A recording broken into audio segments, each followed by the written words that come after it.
আল্লাহ রাসূল ইশারা করে বললেন, মিন হাদা ইলা হাদিহি, আমার এখান থেকে এই পর্যন্ত বুকটাকে ওপেন হার্ট সার্জারি করা হলো, আমার বুকটাকে সারা হলো। সুম্মা গাসালাহু বিমাই জামজাম, বুখারী হাদিস। তারপরে জমজমের পানি দিয়ে আমার বুকটাকে ধৌত করে দেওয়া হলো। সুবহানাল্লাহি ওয়া বিহামদিহি। হাদিসের অন্য জায়গায় আসছে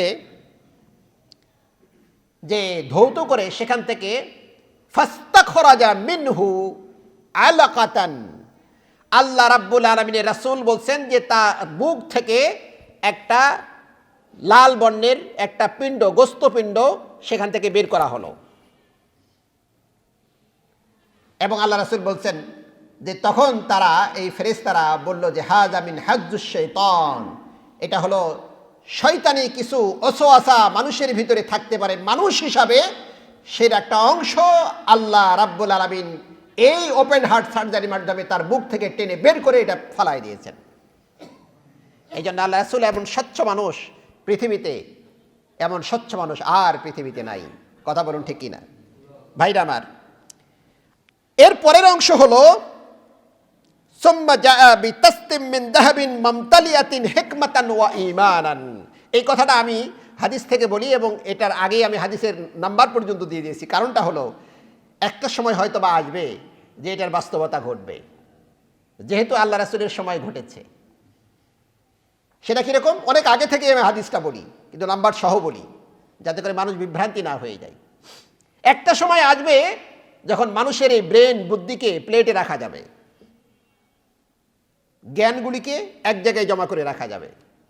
অনেকে হয়তো আশ্চর্য হয়ে যাচ্ছেন, এই হাদিস থেকে সেটা প্রমাণ। দেখুন, আমি একটা ছোট্ট উদাহরণ দিই। কবি এক সময় বলেছিল, বিশ্বটাকে দেখবো আমি হাতের মুঠোয় ভরে, অথবা এই জাতীয় হাজিবাজি। এই কথাটা তখন কবি বলেছে, কিন্তু মানুষের কাছে যখন প্রকাশ করেছে তখন বলে, কি বলে, গোটা বিশ্বকে আমি হাতের মুঠোয় নিতে পারবো আর দেখতে পারবো, তা কিভাবে সম্ভব? কিন্তু এখন যদি আপনাদেরকে বলি, ছোট্ট একটা ছেলেকেও যে হাতের মুঠোয় গোটা পৃথিবীটা দেখা যায় কিনা? দেখা যায়, দেখা যায়। আল্লাহ রাসূল বলেছেন যে তারপরে একটা সোনার পাত্র নেওয়া হলো, জাআ বিতাসতিম মিন যাহাবিন, একটা সোনার, তাস্তুন মানে একটা পাত্র, মিডিয়াম সাইজের একটা পাত্র আনা হলো।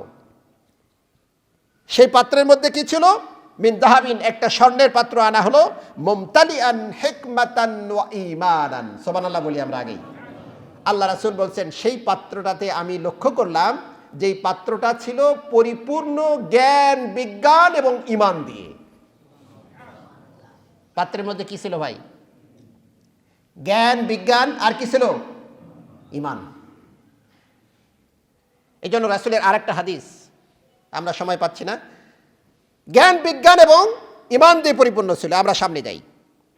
এরপরে বলছেন ফাআফরাগাহু ফি সাদরি, সেটি আমার বুকের মধ্যে দেওয়া হলো। অন্য হাদিসে আছে ফাহুশিরা ইলা সাদরি, আমার বুকের মধ্যে ওই সবগুলিকে ঢুকে দেওয়া হলো। সুবহানাল্লাহ বললাম না আমরা? সুম্মা আতবাকা, তারপরে আতবাকা ইয়ানি আগলাকা, তারপরে আমার বুকটাকে ফাড়ানোর পরে এটাকে ব্যাগ সবগুলি ভিতরে ঢুকে দিয়ে এটাকে ওপেন ক্লোজ করে দেওয়া হলো। আতবাকা, এটাকে ক্লোজ করে দেওয়া হলো। সুম্মা আখাযা বিয়াদিহি ফাআরাজা বি ইলাস সামাই। এই যে আরাজা, উরুস বা মেরাজ থেকে আল্লাহ রাসূল বললেন তারপরে আমাকে নিয়ে ঊর্ধ্বগমনে শুরু হয়ে গেল।